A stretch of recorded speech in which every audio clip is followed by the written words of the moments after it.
Blog Talk Radio. Are you ready to take a bite out of the competition? Are you looking for ideas to make your business better? Welcome to the Core Business Show with Tim Jacquet, sponsored by Apple Capital Group.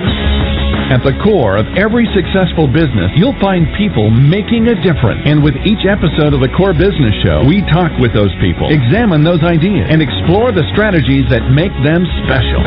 Now, the host of the Core Business Show, Tim Jacquet. Well, welcome to another episode of the Core Business Show. I'm Tim Jacquet, your host. Today, we're going to talk about the understanding the internet security with Frank Wolkow. He's going to be online in a moment, but before we get started, we're going to go ahead and take a break, listen to a spot from our sponsor, and we'll be back with the show. Again, Tim Jacquet with the Core Business Show. Everybody, thank you all for listening. You're listening to the Core Business Show, sponsored by Apple Capital Group. Apple Capital Group in Jacksonville, Florida, is a commercial lender that specializes in asset-based loans, equipment leasing and financing, invoice financing, commercial real estate loans, and asset-based financing in the U.S. and Canada. Apple Capital Group is a direct lender that lends on their private equity investment portfolio. 90% of most loans are decided within 2 hours, and vendor funding within 24 hours after documents are completed, with a one-page application. No slow no's, just a quick decision and a fast yes. To get more information about lending from Apple Capital Group, call 866-611-7457. That's 866-611-7457 to speak with one of our loan specialists. Or visit us right now at applecapitalgroup.com. Welcome back to the Core.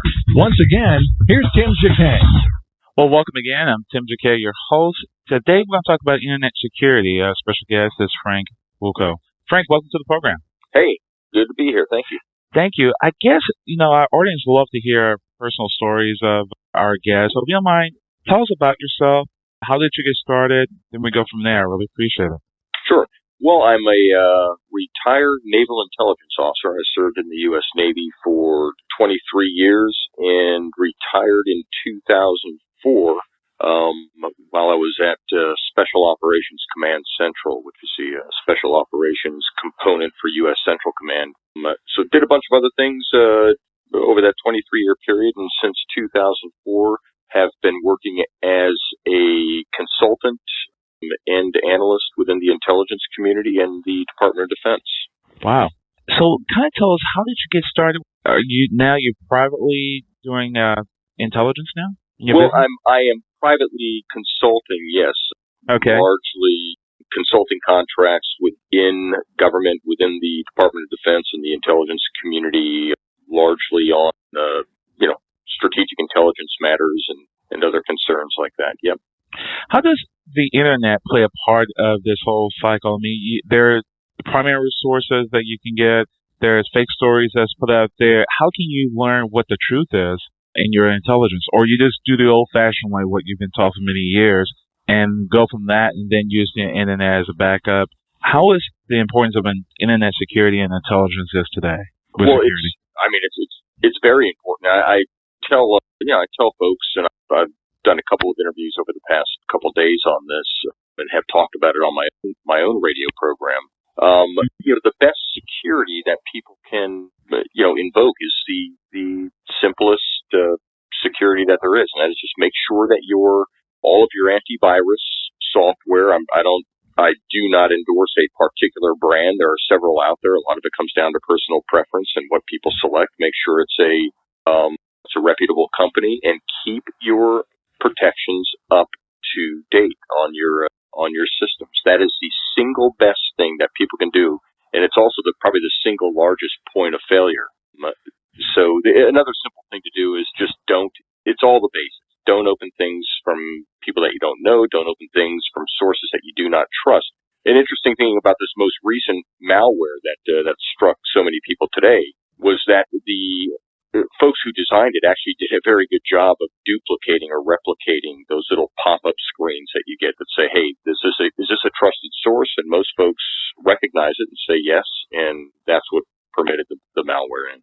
Wow, so there was a malware today, or was it last week or something? I think you mentioned. Well, the malware that got into folks' computers today is something that folks we've been talking about now for several weeks, and this was the FBI sting operation on a group of Russian software engineers who designed some very sophisticated malicious software to get into people's systems for purposes of fraud. Well, as a part of the fraud investigation, the FBI discovered that the malware had so significantly infected several very large internet providers' servers that if they had taken those servers down, then tens, if not hundreds of thousands of people would have lost their internet service. So they kept those servers going and gave folks the opportunity to scan their systems and see if they were infected or not. So it was a very, very aggressive form of malware.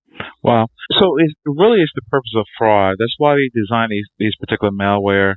Kind of tell us what's the difference between a malware and what is a virus, and kind of tell us what the difference between those. Yeah, well, malware is more designed to get at a person's personal and private information for the purposes of fraud, getting into your system, learning and adapting to a person's particular, user styles and habits so that they can, effectively get in deeply into layers of where they do business on the internet for the purposes of fraud and the purposes of theft, identification theft. Whereas viruses and worms and things like that were really just designed to do damage, just to get into people's hard drives and crash them and wipe out all of the data on them and stuff like that. So, okay. And the malware is much more sophisticated as well. Okay. Is it just the personal desire of the person to just create havoc? I mean, as an intelligence officer, I know you guys have studied people's behaviors. What really prompted people to spend the time and the hours to design something to attack people? Well, in some cases, it was either kids or people who had the maturity of kids who wanted to do nothing more than spend their time developing a virus or a worm that would get into, people's computers and wipe out their hard drives. It was basically cyber vandalism. People who got their jollies by, it's the same type of folks who might otherwise vandalize a piece of property just for the sake of causing damage with their signature on it. These are people who vandalized people's cyber property. The malicious software is, again, that is designed with the intent of people stealing your money, people stealing your personal information for the purposes of illegally making money. So those are the two main differences between sort of the old school virus coders and hackers and what's going on now with the more malicious software. Okay. And the particular person's personality, is it something that you guys in the intelligence community have noticed? Hey, was these people the average Joe who goes to work and do things, not have a family, or was it the recluse or the shy person? If that's making sense, is there a certain personality? Okay. I'm not sure. I would say there probably is, as far as the pattern goes. But yeah, a person who is not otherwise notorious or that doesn't have a big footprint can be very notorious and have a humongous footprint in cyberspace. A guy who can stand up to one or two individuals in real space, or cannot, he can stand up to thousands of people and wreak havoc to hundreds of thousands of people in cyberspace. So there is a personality type that within the cyber world, is living, under illusions of grandeur, where they become this enormous person that can control and affect hundreds of thousands of people. So there certainly is a power trip pattern there. Wow. In addition to that, with that particular power trip, why would this person do something to make money, like Facebook or for Pinterest and so forth? Yeah. Well, they'll make something that's going to design to make them more money than versus to just create havoc. That's a $64,000 question right there, and that's something that the cybersecurity investigators have been asking for years now. Is why didn't you use all of this genius and all of this energy and initiative to actually do something that contributed to folks? Here you are now. You're a young kid. You're on a lot of these guys wind up going to prison. Some of them may dream that because of their prowess as hackers or people who built viruses, the fantasy there is that someday they're going to get a job as a consultant, training people on how not to get hacked or not to get infected. But the majority of them just wind up going to jail. So again, that's the big mystery, is why didn't you use this time, this initiative, and this energy to do something that made a worthwhile contribution to folks instead of something that just ruined lives? We're going to talk about that in a moment. We're going to take a guest caller from area code 309. Area code guest 309, you're on the air. What yes, is your question? Hello. Well, Welcome to the program. Yes, thank you. You probably saw a few of the questions that I had in the chat room, but basically what it boils down to in the questions is, since the internet runs on electricity, what do we need to do to ensure electrical supply reliability? And perhaps, as one of the Republican candidates back in the Republican debates mentioned, that an EMP, an electromagnetic pulse, could be one of the most serious threats to our security. And there's the SHIELD Act, that is HR 668, Secure High Voltage Infrastructure for Electricity from Lethal Damage. And they're addressing those two areas regarding electrical reliability, and wanted to hear your perspective on whether their solutions, maybe smart microgrids, maybe hardened key facilities, some of both maybe. I've got an entrepreneurial business aspirations to help with some of this, in the sense that I'd like to see cities install smart microgrids and then use electrosynthetic ammonia fuel for what undergirds the local power storage and power supply for a kind of sustainable or hardened kind of city. So, yeah, that's the area. The question. Okay, great. Thank you for calling. Quite a few questions in there. And just so for your listeners' benefit, too, my specialty in the intelligence community is not exactly cybersecurity. It's just that there's no real place you can go within that community without having to be aware of, cybersecurity and other forms of security that affect our ability to communicate. That said, through my consulting work and my partner companies, there's a big push now to ensure that folks have, not only all the cybersecurity and protections that they could need for their business or industry, but in the event that there's a failure in there somewhere, that they're covered. I mean, so that's one of the things. Many people aren't indemnified or covered against their losses if, in the event that all of these securities should fail. So that's one of the things that our partners do. But to get back to the question on the EMP burst and what folks can do to safeguard themselves, in electromagnetic pulse, which could happen via delivery of an above-ground and air-burst nuclear weapon. To put it into technical terms, in the event of that, you're pretty much screwed within the area of the EMP burst. That's about as technical as I can get. People can always, as far as what we're doing nationally to protect against EMP-type bursts, it's not, I don't believe it's being addressed as a national issue just yet, but many sort of regional power companies, which our power is managed at the local level through power companies, corporations, and the like. They are, I would say, are probably not as prepared as they should be in the event of an EMP. In the event of an EMP, there are going to be several things that we're going to be worried about simultaneously. The individual can protect themselves by making sure that they've got generator power, either at their home or through a co-op agreement with basically neighbors, that they've got their generator power squared away. Yeah, that's really a nightmare scenario. Wow. There was a movie a few years ago based on what really happened, I think, in the East Coast, I think probably 5 or 7 years ago, 5 or 10 years ago, that the East Coast power grid failed, and for a moment, the power was out and was spreading. And I'm assuming over time they did correct that particular issue to protect themselves. What will cause the same thing today? So someone say, okay, I'm going to go a little bit more sophisticated. I'm not going to do that type of thing. I'm just going to go ahead and attack the grid instead and bring it out. Are there any safeguards that now prevent them for getting into a system to, hey, let's redirect power to take out a whole city like that? Yeah, I mean, since I know exactly what you're talking about, basically the entire northeastern seaboard went down, and the source of that was the state of Ohio. Now, the claim was that a tree fell on a vital power line, and if that's all it takes to take the entire northeastern seaboard out of power, then we've got huge problems.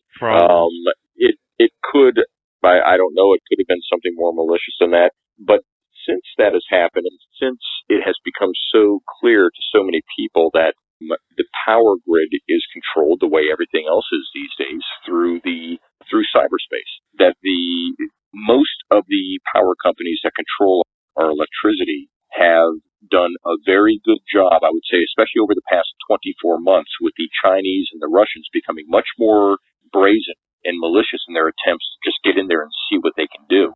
A lot of the sort of cyber attempts at messing with, for another technical term, at wreaking havoc on the power grids have emanated from China and Russia. So you can bet in the past 24 months or so that these companies have invested huge amounts of money and time and energy into ensuring that the cyber controls are much more secure than they were even a couple of years ago.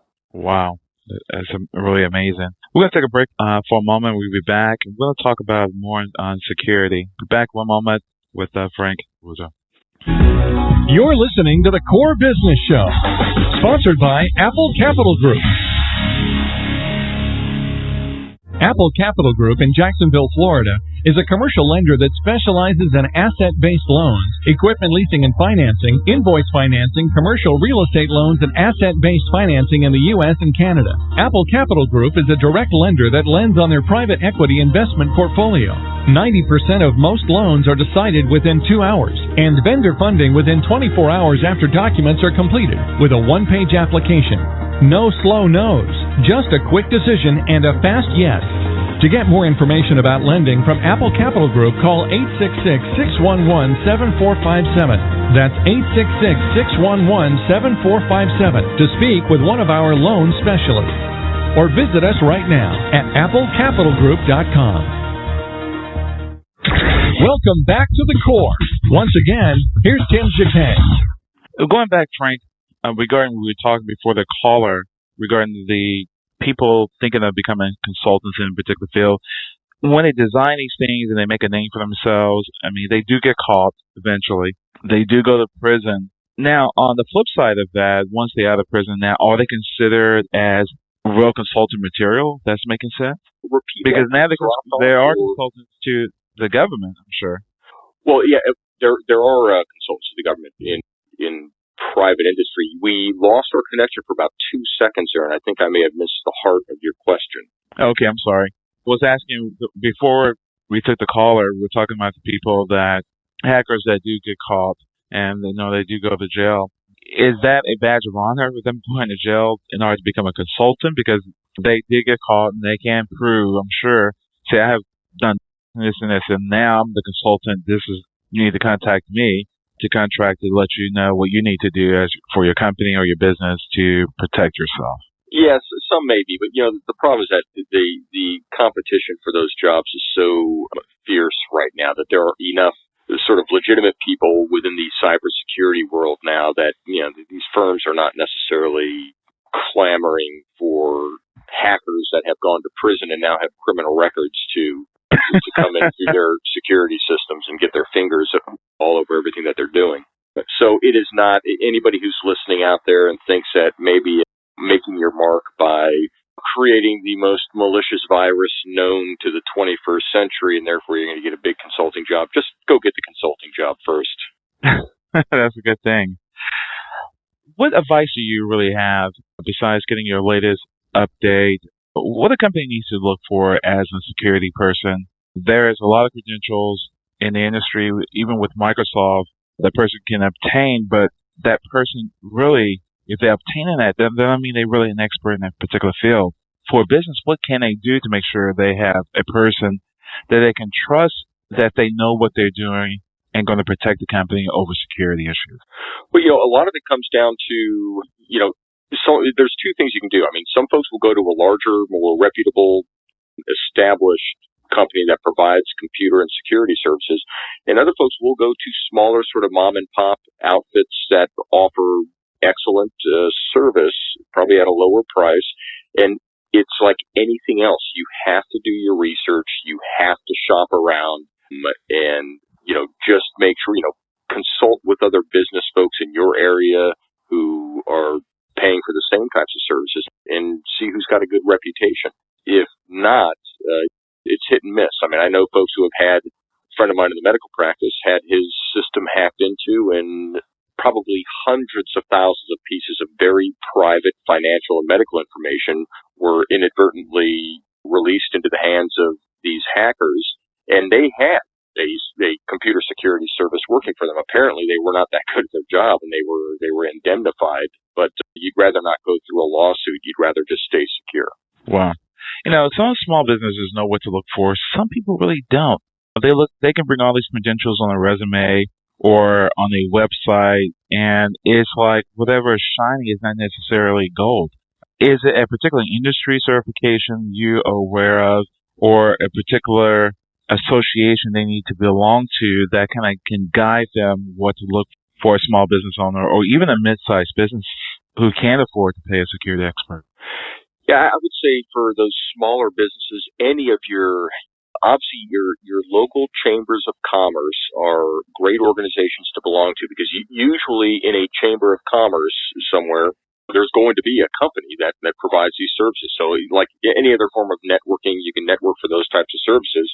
Okay. And also see if you can, there are resources that you can use between small businesses where you can pool for these types of services, and maybe 3 small businesses can sort of share the pain and, in a co-op type situation, contract for those services. Yeah. So, but they're all over the place where, there are very few reasons for folks not to be covered. Okay. Any last advice that you want to offer our audience who's looking for information on security?